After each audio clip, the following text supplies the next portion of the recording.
Quando você pesquisa nas tabuletas de argila da Suméria, deixa eu ver se eu acho que eu tenho isso aqui anotado em algum lugar também. Deixa eu colocar aqui, pronto. Tem os termos aqui que eu anotei. Quero traduzir para vocês verem como que é interessante a tradução. Quando a gente está falando dessas tabuletas, enquanto você está abrindo, né, Otávio, eu cheguei a ver materiais falando que chegavam a 25 mil, poderiam chegar a 25 mil registros de tabuletas, né, que alguns, inclusive, não estão em museus ainda, ficaram com colecionadores particulares, né? Ou seja, muita informação ainda pode ser desvendada nessa história toda. As informações que foram traduzidas são uma porcentagem muito pequena, que não chega a 10%. A grande maioria nunca foi traduzida. Estou procurando um termo aqui. É que eles citam, tem uma outra informação na tabuleta de argila suméria. Quer ver? Deixa eu ver aqui.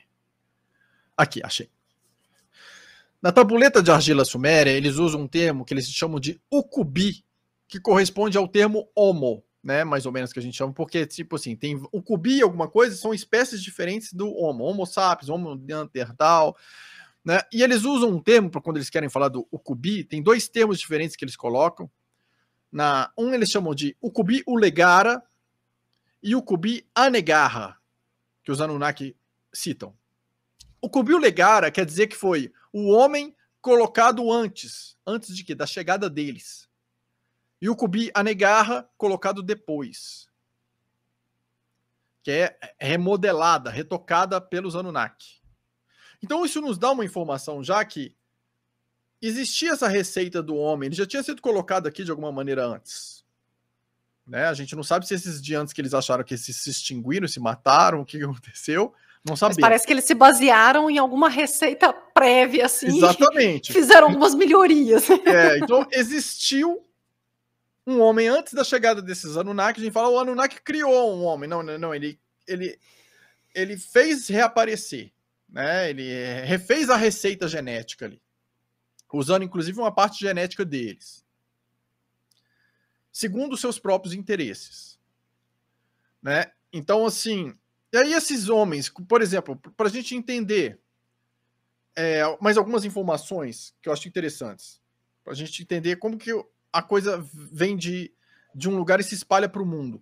Vocês sabiam que os coqueiros, por exemplo, eles só têm duas origens, dois tipos de coqueiro principal?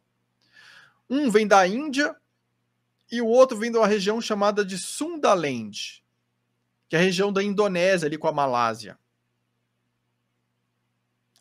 Então, a gente vê coqueiro no mundo inteiro. Né? Então, tem coqueiro no mundo inteiro. Mas se você for olhar a árvore deles, a origem deles ou vem da Índia, uma espécie, ou a outra vem de Sundaland, que muitos chamavam de terra de Mu, um lugar que desapareceu. Né? Alguns se correlacionam com a Lemúria. Mas olha que coisa interessante.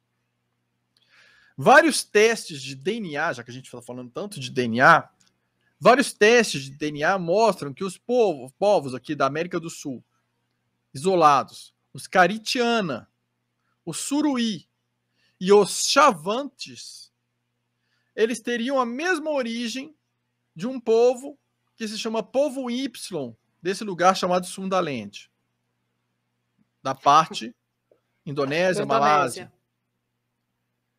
E os maias também teriam essa origem, só que eles teriam saído dessa Sundaland antes, passado pela Sibéria, onde você encontra um grupo que chama Inupiá, há 30 mil anos atrás, que teria a mesma genética desses maias também.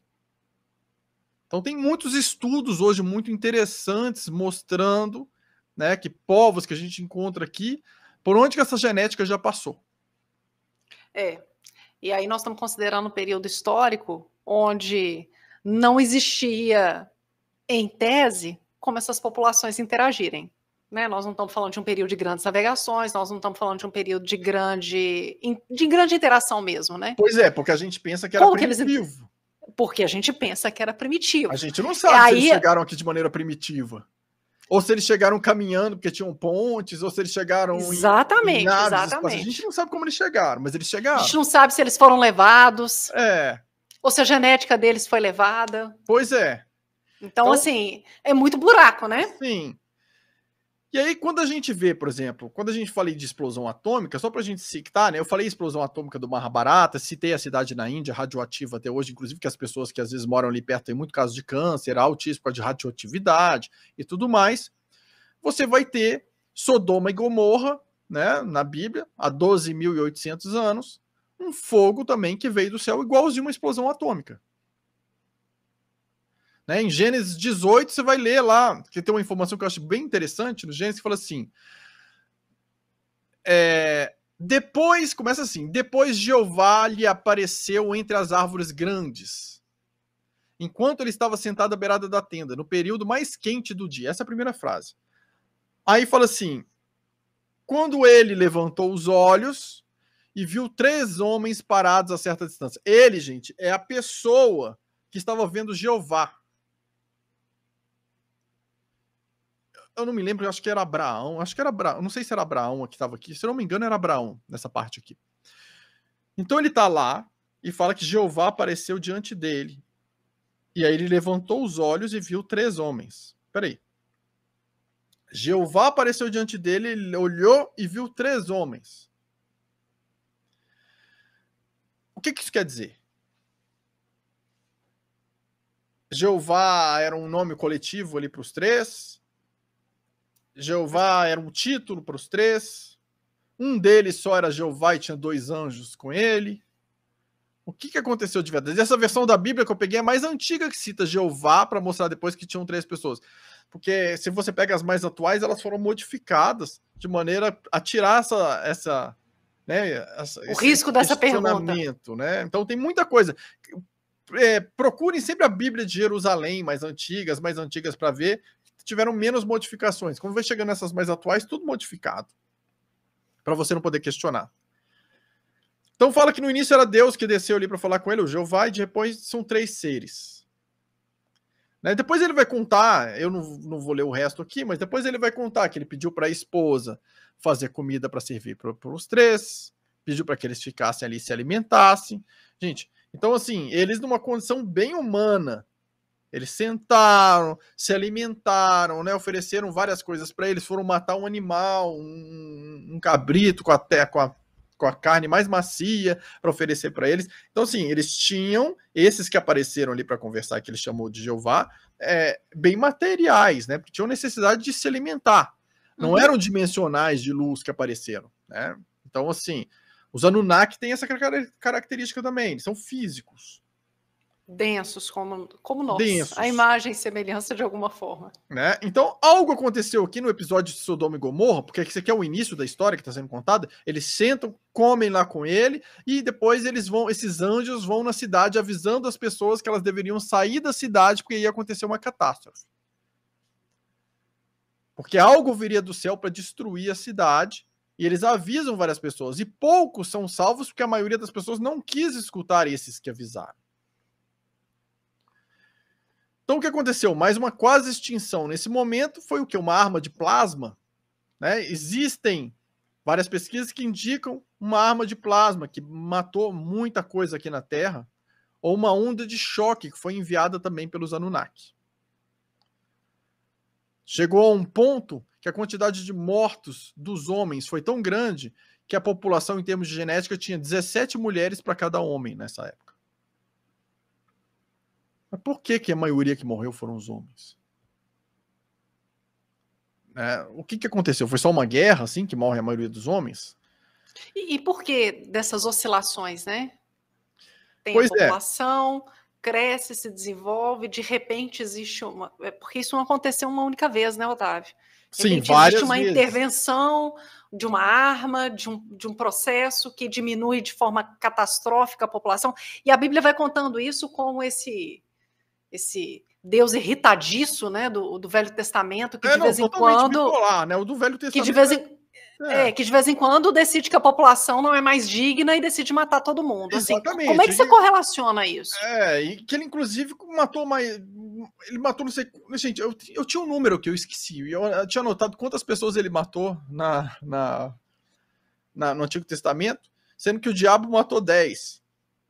E a pedido de Deus. A pedido de Deus ainda, né? Com autorização dele. Então é uma história estranhíssima, assim, né? Foi isso que foi o início da minha pesquisa sobre a origem da humanidade. Lendo o Antigo Testamento, falei, gente, como que Deus numa página está ajudando o ser humano, na página seguinte já está querendo matar todo mundo? Não bate, tem alguma coisa errada. E aí eu fui pesquisando e cheguei à conclusão, lendo em livros egípcios, que eram diferentes deuses, porque as histórias contadas no Antigo Testamento batiam com histórias egípcias, que batiam com histórias dos sumérios. As histórias eram as mesmas, só que em vez de ser um personagem só, como na Bíblia, no Antigo Testamento era tudo Deus ou Jeová, nas outras histórias eram vários personagens, alguns que eram para ajudar a civilização humana, outros que tentavam prejudicar a humanidade, e eles fundiram todos em um só personagem. Então, tudo que eram Anunnakis diferentes viraram um só. E assim a gente fica sem entender, né? Então, no início, a pesquisa começou nisso daí. Foi de trás para frente entender o Antigo Testamento, ver que os textos egípcios narravam os mesmos fatos com nomes muito parecidos, mas com mais de um personagem no lugar de um só na Bíblia, e depois os textos sumérios que faziam a mesma coisa, né? Então a gente tinha... E aí as pessoas ficaram com a impressão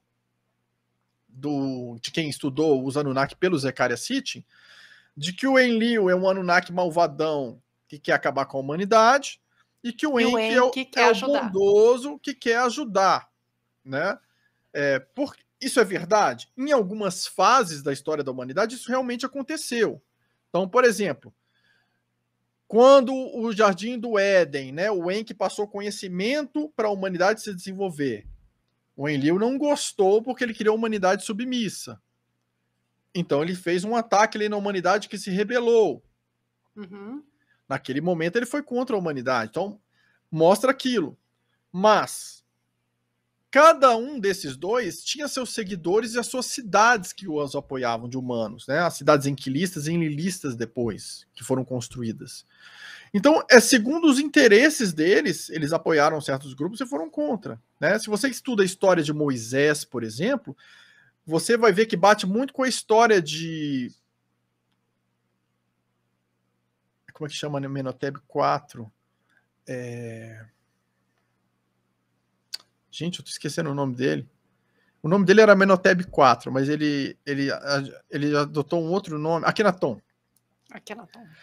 Akhenaton, a época dele foi a mesma de Moisés. A história é muito parecida, porque os dois não eram originais da família real, os dois entraram na família real ali, os dois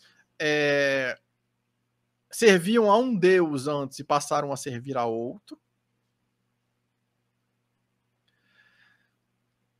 Tiraram o povo para outro lugar.